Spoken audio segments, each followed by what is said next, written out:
নমস্কাৰ বন্ধুসকল, এয়া আজি আহিছোঁ নলবাৰী ষ্টেচনলৈ। দেউতা আহিছিলে। আমি যিহেতু ল'ৰা আৰু মই অকলে থাকোঁ নলবাৰীত, গতিকে ঘৰৰ পৰা বহুত দূৰ, জানেই অকলে চাকৰি কৰা মানুহ। দেউতা আহিছিলে কেইদিনমানৰ কাৰণে। দেউতা ঘৰৰ পৰা মানুহ আহিলে ভাল লাগে, কিন্তু যেতিয়া যাবলৈ ওলায় তেতিয়া বৰ বেয়াও লাগে। এয়া দেউতাক থ'বলৈ আহিলোঁ। দেউতা 4-5 দিনমান থাকিলে, অকণমান ভালো লাগিলে, অকণমান ৰিলেক্সো হ'লোঁ, যিহেতু অকল দুইটাই থাকোঁ। কিন্তু এতিয়া দেউতা যাব হ'ল, এয়া ষ্টেচনত থ'বলৈ আহিলোঁ দেউতাক। দেউতা যিহেতু ট্ৰেইনখন সলাই পেলাই যাব লগা হয়, গতিকে দেউতাক নলবাৰীত উঠাই দিলোঁহি। বাকীকণ দেউতা যাবগৈ আৰু নিজে, যিহেতু আমি যাওঁতে বহুত দেৰিও লাগে, 5-6 ঘণ্টাৰ প্ৰয়োজন হৈ যায়। গতিকে দেউতাক এয়া ৰাতিপুৱাই আহি পেলাই আগবঢ়াই দিলোঁ, আদি আৰু মই আহি পেলাই।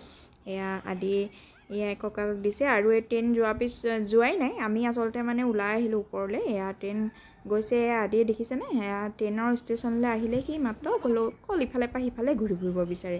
সি খুব ভাল পায় আচলতে, সৰুৰ পৰা ট্ৰেইনৰ ষ্টেচনত অহা যোৱা কৰি মানে তাৰ এই বস্তুটোৰ প্ৰতি কোনো ভয়ভীত বোলা বস্তুটো নাইকিয়া হৈ গ'ল, আৰু ষ্টেচনলৈ আহিলে খুব ভাল পায় সি। যিহেতু দেউতাককো থ'বলৈ আহে, মাজে মাজে ঘৰৰ পৰা মানুহ আহিলেও ট্ৰেইনলৈ উঠিবলৈ আহোঁ, নিজেও আমি অ'টোত যাব লগা হৈ থাকে। গতিকে ট্ৰেইন ষ্টেচন বুলি ক'লে তাক আৰু কোনে পায়। মুঠতে বিৰাট ফান তাৰ ষ্টেচনলৈ আহি।